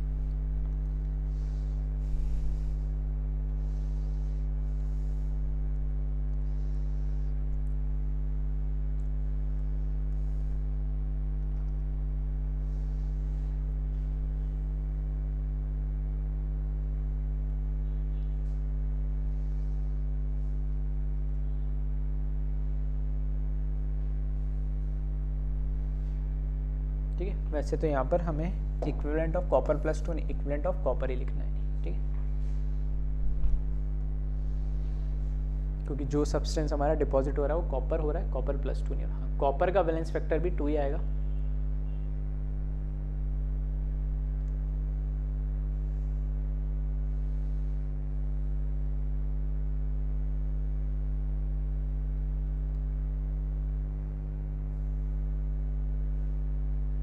चलिए नेक्स्ट क्वेश्चन देखें। नेक्स्ट क्वेश्चन दे रखा है 965 coulomb charge is pass in aqueous solution of NaCl, then calculate volume of chlorine gas at anode if current efficiency 60%। अब के बाद डायरेक्ट चीज एक तो ये लिख दी कि NaCl का सॉल्यूशन है और कितना वॉल्यूम क्लोरीन बनेगा एनोड पे, ये भी उसने खुद ने बता दिया, नहीं भी बता तो हमें पता है कि NaCl में से एनोड पे कौन जाएगा Anion, तो OH- और Cl- में जनरली कौन जाता है Cl- जाएगा, तो वो ऑक्सीडाइज होगा कि क्लोरीन गैस बनाएगा। नहीं दे रखा है तब तो हमें पता है, ऐसे हम पता कर लेंगे, और अगर दे रखा है तब तो कोई वैसे भी दिक्कत नहीं है, ठीक है। चलिए अब उसके बाद एक चीज एक्स्ट्रा में आपको देखने को मिलेगी, क्या करंट एफिशिएंसी दे रखी है इसने 60%। 60% करंट एफिशिएंसी का मतलब है अगर मैं 100 एम्पियर पास कर रहा हूँ तो उसमें से 60 एम्पियर ही हमारे लिए यूज आ रहा है, 40 एम्पियर तो हमारे लिए ऐसे मान लो वेस्टेज हो जा रहा है, या हम ऐसा बोल सकते हैं जिसको लॉसेस हो जा रहे हैं। ठीक है। तो 60 करंट एक्चुअल में जितना जाएगा उतना ही मास डिपॉजिट हो गया, उतना ही हमारा प्रोडक्ट मिलेगा। लेकिन जब करंट ही कम जा रहा है तो प्रोडक्ट भी क्या मिलेगा, कम मिलेगा। तो जो भी करंट गया उसकी 60% एफिशिएंसी है। अब कैसे करेंगे इसको, तो चाहो तो आप ट्राई कर सकते हैं, और चार्ज कितना गया वो भी हमें बता दिया इसने, ठीक है। चलिए, तो आप चाहो तो इसको ट्राई कर सकते हैं, अदरवाइज देख ले सॉल्यूशन और क्रॉस वेरीफाई कर लेना आंसर, ठीक है। वैसे तो मैं बता चुका हूँ, फिर भी चलो, क्योंकि ऑक्सीडेशन होगा क्लोराइड का, तो किस में कन्वर्ट हो जाएगा, ये क्लोरीन गैस में कन्वर्ट हो जाएगा। और यहाँ पे ये वैलेंस फैक्टर किसका लिख रहा हूँ मैं, क्लोरीन गैस का लिख रहा हूँ, ठीक है। 0 से -1 तो 2 के लिए कितना आ जाएगा, 2 आ जाएगा। वैलेंस फैक्टर किसका लिखा हमने, क्लोरीन गैस का लिखा। अब हमें चार्ज क्या क्या दे रखा है इसने, चार्ज तो दे रखा है आपने इसने 965 कूलम दे रखा है, ठीक है।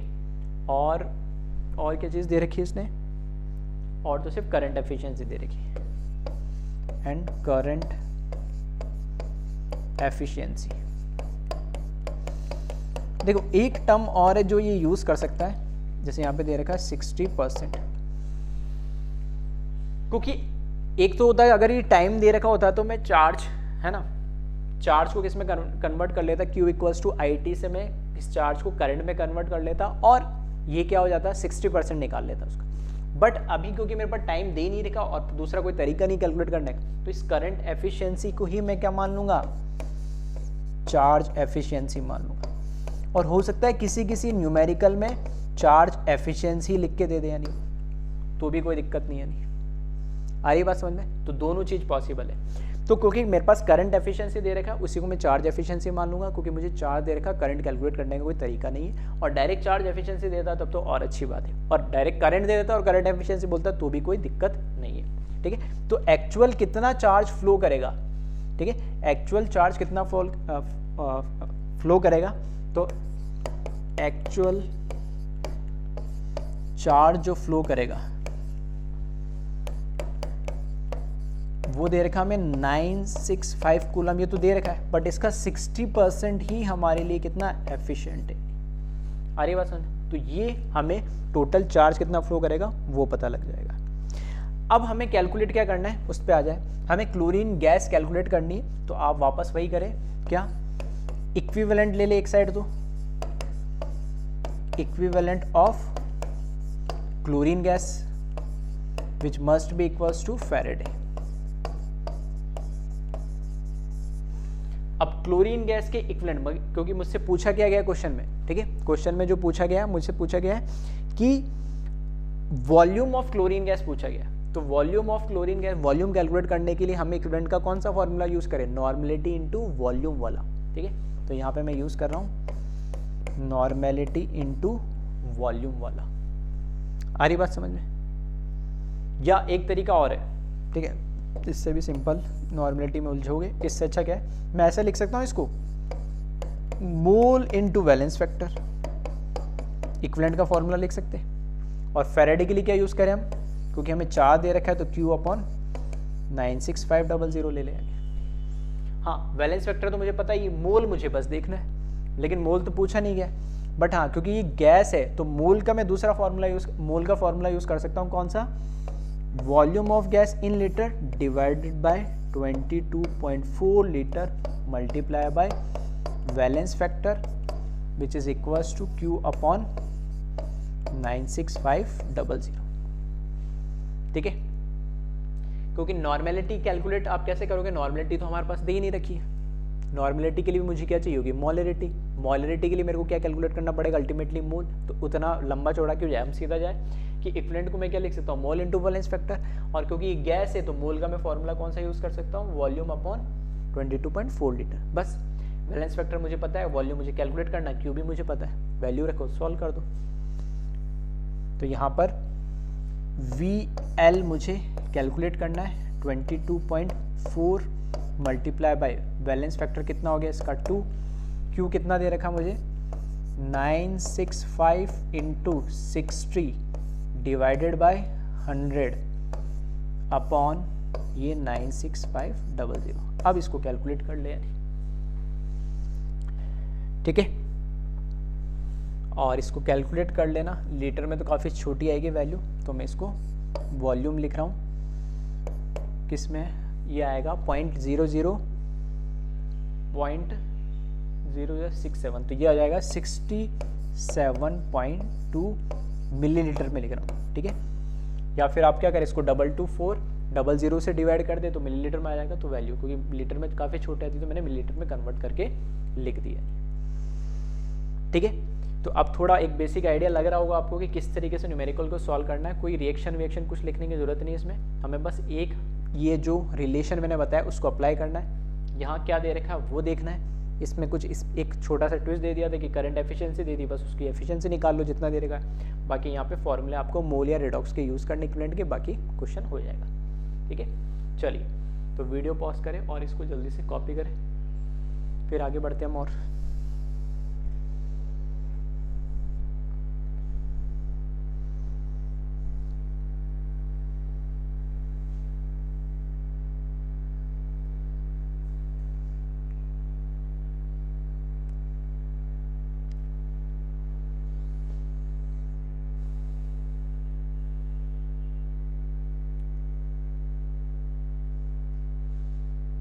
ठीक है, तो वीडियो पॉज करके जल्दी से कॉपी कर लें।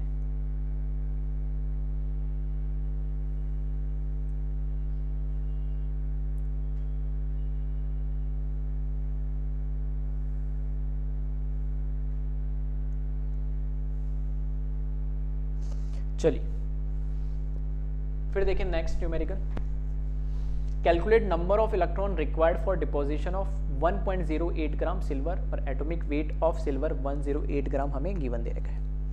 अब की बार इसने पूछा है कितने नंबर ऑफ इलेक्ट्रॉन हमें चाहिए होंगे अगर मेरे को 1.08 ग्राम सिल्वर को डिपॉजिट कराना है। क्या इलेक्ट्रोलाइट है, क्या सॉल्ट है, क्या हो रहा है, कुछ नहीं दे रहेगा, बस सिल्वर को डिपॉजिट कराना है। अब इतनी सी चीज़ आपको, इतना सा आपको ध्यान रखना है, ठीक है। तो कुछ चीज़ इसलिए मैं लिखा दी थी, सिल्वर को डिपॉजिट कराना है तो ऑब्वियस ही बात है उसका क्या हो रहा होगा, रिडक्शन, और सिल्वर का एक ही ऑक्सीडेशन पॉसिबल है Ag+, तो Ag+ से Ag जाएगा, तो इसका वैलेंस फैक्टर यहाँ से आपको देख के पता लग रहा है क्या 1 होगा। सिल्वर डिपॉजिट कराना है, नंबर ऑफ इलेक्ट्रॉन मेरे को कैलकुलेट करना है। सिल्वर डिपॉजिट कराना है, नंबर ऑफ इलेक्ट्रॉन मेरे को कैलकुलेट करना है, तो नंबर ऑफ इलेक्ट्रॉन के लिए फेरेडे का कौन सा फॉर्म यूज़ करें हम, फेरेडे = Q/96500, तो Q नहीं चाहिए मुझे। क्या I × T/96500, तो ना I दे रखा ना T दे रखा है। क्या N × E/96500, हाँ, तो N था नंबर ऑफ इलेक्ट्रॉन कितने ट्रांसफर हो रहे, फ्लो रहे, और E चार्ज ऑफ इलेक्ट्रॉन जो हमें बाय डिफॉल्ट पता है 96500 पता है, तो N मुझे कैलकुलेट करना है। तो LHS में जो इक्विवेलेंट है वो सारी वैल्यू मुझे पता होनी चाहिए। अब पता होनी चाहिए तो मुझे वेट दे दिया है किसका, सिल्वर का जो डिपॉजिट हो रहा है। तो इक्विवेलेंट के लिए मेरे को जो फॉर्मूला लगाना है, equivalent = weight upon equivalent weight, तो इक्विवेलेंट वेट क्या होगा, molecular weight upon valence factor. तो सब चीज़ें मुझे गिवन दे रखी है, ठीक है। तो अगर आपको समझ में आ गई है तो चलिए यहाँ पर सिर्फ इतना लिखना है आपको, equivalent of silver must be equals to faraday, और इक्विवेलेंट का कौन सा फॉर्मूला यूज करें, क्योंकि हमें वेट दे रखा है, तो यहाँ पर वेट लिख ले, इसका गिवन वेट हमें दे रखा है, डिवाइडेड बाय इसका equivalent weight, which must be equals to N × E/96500। क्यों, क्योंकि N ही तो हमसे पूछा है, नंबर ऑफ इलेक्ट्रॉन कितने फ्लो करेंगे या कितने इलेक्ट्रॉन में पास कराऊं कि इतना वेट डिपॉजिट हो जाए। वेट तो हमें दे रखा है 1.08, इक्विवेलेंट वेट क्या होता है, molecular weight divided by valence factor, तो N × E/96500, ठीक है। तो बस अब यहाँ पर क्या करें, वेट हमें दे रखा है 1.08, ये डिपॉजिट कराना है, मॉलिक्यूलर वेट या एटॉमिक वेट, ठीक है। तो यहाँ पे तो हम क्या यूज़ करेंगे, इसका एटॉमिक वेट यूज़ करेंगे, तो इसको एटॉमिक वेट लिख लें, तो ये 108 होता है। ये वैलेंस फैक्टर यहाँ से हमने देख लिया, सिल्वर के लिए क्या होगा 1 होगा, which must be equals to N, तो मुझे कैलकुलेट करना है 1.6 × 10⁻⁻19 कूलम, ये चार्ज ऑफ इलेक्ट्रॉन हुआ, और ये 96500। बस कैलकुलेट कर ले और N की वैल्यू पता कर ले, तो इसको आप कैलकुलेट करेंगे तो ये approximately n equals to 6.03 into 10⁻21 electron आपको क्या कराने पड़ेंगे, फ्लो कराने पड़ेंगे, तब जाके 1.08 ग्राम सिल्वर डिपॉजिट होगा। ठीक है, चलिए तो वीडियो पॉज करें और जल्दी से कॉपी करें। और एक लास्ट कॉन्सेप्ट और है इस लेक्चर का, उसको हम देखते फिर खत्म करेंगे इस लेक्चर को।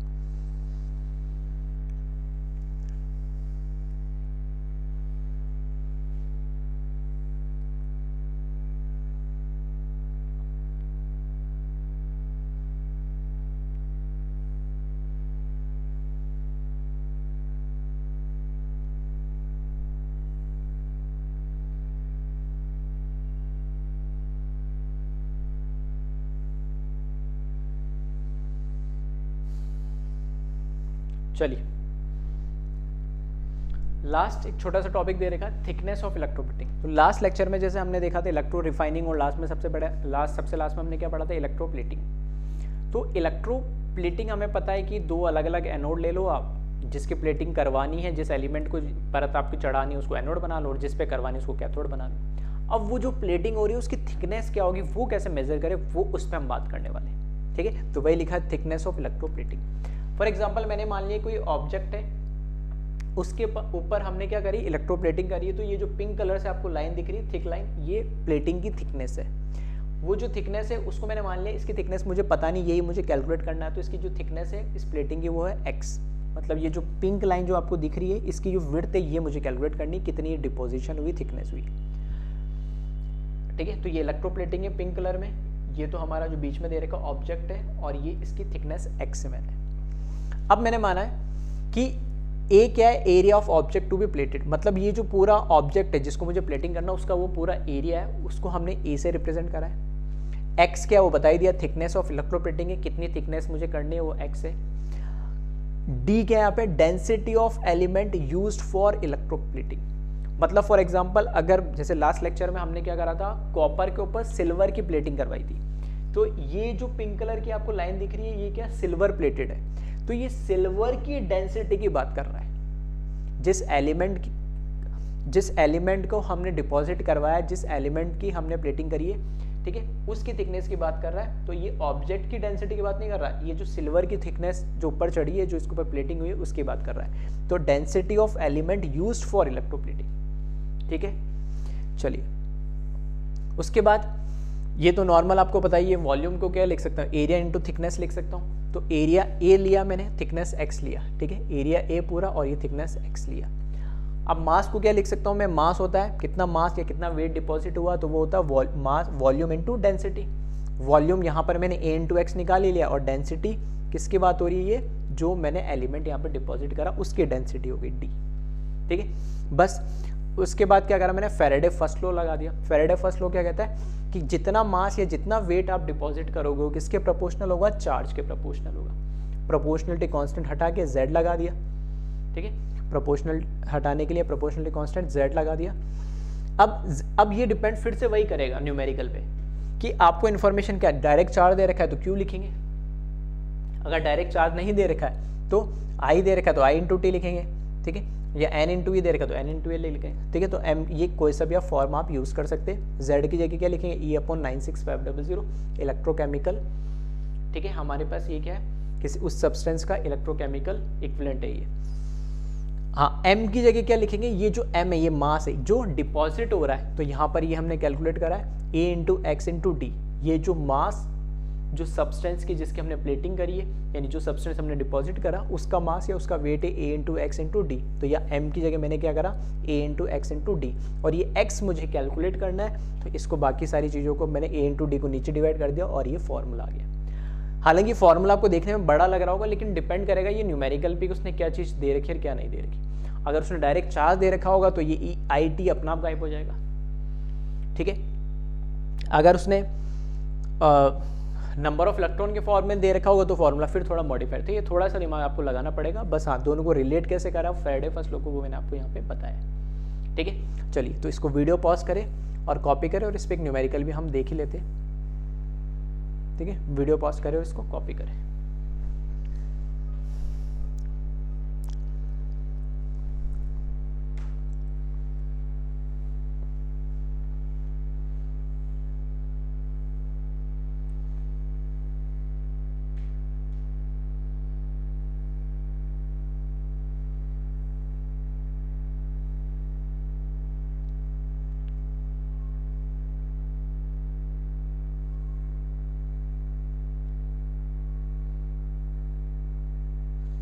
ठीक है। तो जरूरी नहीं हमेशा यही फॉर्मूला लगेगा, फिर से कह रहा हूँ वो डिपेंड करेगा न्यूमेरिकल पे हमें इन्फॉर्मेशन क्या दे रखी है और क्या नहीं दे रखी है, उसके अकॉर्डिंग थोड़ा सा फॉर्मूला हो सकता है मॉडिफाइड हो जाए।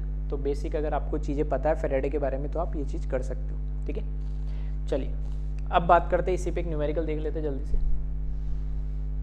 तो क्वेश्चन दे रखा हमें, silver is electro deposited on a vessel of total surface area 1000 centimetre square by passing a current of 9.65 ampere for 16 minute and 40 second.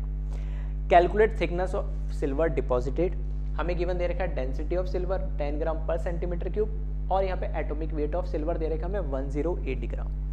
ठीक है, चाहो तो आप वीडियो पॉज करके और इसको पूरे को सॉल्व करके देख सकते हो और आंसर क्रॉस वेरीफाई कर लें। ठीक है, सब चीज़ें मैंने फॉर्मूला वगैरह सब आपको बताई दी है। चलिए, तो पहले तो क्या क्या चीज़ आपको गिवन दे रखी है तो देख ले। सिल्वर की हमें प्लेटिंग करनी है, सिल्वर के ऊपर मतलब सिल्वर की परत चढ़ानी है। तो यहाँ पर उसका एरिया दे रखा ऑब्जेक्ट का जिसके ऊपर प्लेटिंग करी, उसका एरिया दे रखा 1000 सेंटीमीटर स्क्वायर। तो ए हमने लिख दिया 1000 सेंटीमीटर स्क्वायर। उसके बाद दे दिया इसने पासिंग का करंट, जो करंट है वो कितना है आई, वो दे रखा हमें 9.65 एम्पियर। ठीक है, ये हमें करंट दे रखा है और कितने टाइम के लिए हमने वो करंट पास करा है। ठीक है, वो दे रखा हमें 16 मिनट एंड 40 सेकेंड। तो इसको पूरे को किस में कन्वर्ट कर ले, 60 मिनट 40 सेकेंड को सेकेंड में कन्वर्ट कर ले, सॉरी। तो यहाँ पे जो टाइम है 16 मिनट एंड 40 सेकेंड। तो ये तो सेकेंड में 16 मिनट को करना है तो 16 इंटू 60 कर दे तो कितना हो जाएगा 96, that mean 960 plus 40, that means ये कितना हो जाएगा 1000 सेकेंड हो जाएगा। ठीक है, तो टोटल टाइम इसमें कितना लगेगा 1000 सेकेंड लगेगा। और हमें क्या दे रखा है, डेंसिटी दे रखी है। डेंसिटी ऑफ सिल्वर हमें गिवन है, कितनी दे रखी है 10 ग्राम पर सेंटीमीटर क्यूब और एटॉमिक वेट तो दे ही रखा है। ठीक है, एटॉमिक वेट ऑफ सिल्वर तो 108 ग्राम। बस फॉर्मूलेज में फॉर्मूला जो हमें दे रखा उसके अंदर क्या करें आप वैल्यू लिख लें। अब इसमें एक चीज़ हमें क्या देखना पड़ेगी, ई की वैल्यू देखने पड़ेगी हमें इलेक्ट्रोकेमिकल। जैसे यहाँ पे फॉर्मूला देखोगे आप पीछे जो हमने फॉर्मूला लिखा, एरिया दे दिया, डेंसिटी ऑफ सिल्वर दे दी, टाइम दे दिया, करंट दे दिया, ई मुझे देखना है ई क्या होगा। ई क्या है, equivalent weight, equivalent weight of silver. Equivalent weight of silver calculate करने के लिए मुझे मॉलिक्यूलर वेट डिवाइड बाय क्या करना पड़ेगा, वैलेंस फैक्टर। और जो वैलेंस फैक्टर होगा सिल्वर जब डिपॉजिट हो रहा होगा तो हमें पता है ऑब्वियस ही बात Ag प्लस से कहाँ जा रहा होगा। ठीक है, Ag प्लस से कहाँ जा रहा होगा, डिपॉजिट हो रहा होगा तो Ag में जा रहा होगा। तो वैलेंस फैक्टर इसके लिए क्या आना है, वो 1 ही आना है। तो जो इक्विवेलेंट वेट होगा, ठीक है, इक्विवेलेंट वेट क्या होगा इसका, atomic weight divided by valence factor कर दे तो इक्विवेलेंट वेट तो सेम वही आना है 108 डिवाइड बाय 1 ही आना है। बस सारी वैल्यूज़ आ गई, उनको फॉर्मूले में रखें और कैलकुलेट कर लें। तो यहाँ पे जो थिकनेस x है वो है E into I into T upon A into D into 96500। बस सभी की वैल्यू हमें पता है तो यहाँ पे वैल्यूज़ रख दे। x इक्वल्स टू ई की वैल्यू हमने 108 कैलकुलेट कर ली अभी। करंट हमें कितना दे रखा है 9.65 एम्पियर। टाइम हमें दे रखा है 1000 second. Area again 1000 centimetre square. Density ध्यान रखना एरिया भी सेंटीमीटर स्क्वायर में, डेंसिटी भी सेंटीमीटर में दे रखी है। ठीक है, इसलिए कोई दिक्कत नहीं है इसको चेंज वेंज करने की। ठीक है, तो वो भी कितने दे रखी है हमें 10 दे रखी डिवाइड बाय 96500। इसको कैलकुलेट कर ले और चेक कर ले, आंसर वेरीफाई कर ले। क्योंकि सेंटीमीटर दे रखा है तो थिकनेस एरिया सेंटीमीटर में दे रखा है ना, तो थिकनेस भी किस में आएगी, सेंटीमीटर में आ जाएगी। और इसको आप कैलकुलेट कर ले तो ये समथिंग 1.08 इंटू 10⁻³ सेंटीमीटर आएगा। ठीक है, देखने में काफ़ी कम लग रही होगी तो ऑब्वियस सी बात है थिकनेस जब इलेक्ट्रोप्लेटिंग किसी भी कंपाउंड की होती है लेबोरेटरी वगैरह में तो माइक्रोन्स में होती है, 10⁻⁻⁶, समझ लो बहुत ही बारीक होती है। तो ये तो फिर भी काफ़ी आपको ज़्यादा दिख रही है, ठीक है। तो इस तरीके से आप न्यूमेरिकल्स अलग अलग टाइप के मैंने करवा दिए इलेक्ट्रोलाइसिस पे।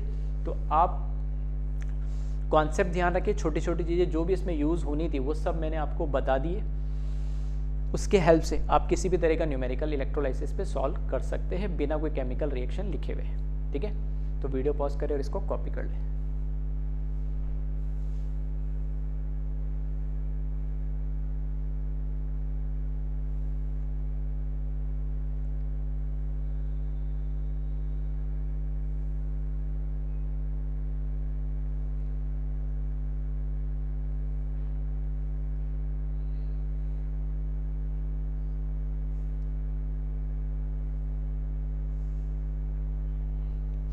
ठीक है। तो आज के लेक्चर में हमने, थोड़ा सा लेक्चर हो सकता है बड़ा हो गया होगा, बट आज के लेक्चर में हमने क्वांटिटेटिव एस्पेक्ट जो था हमारा इलेक्ट्रोलाइसिस को, उस पर पूरे पे एक साथ बात कर लिए कि कितना क्वांटिटी में कौन सा सब्सटेंस कहाँ बनता है और कितना क्या करंट चाहिए होगा, क्या चार्ज चाहिए होगा, वो सब चीज़ें हमने आज के लेक्चर में देखी।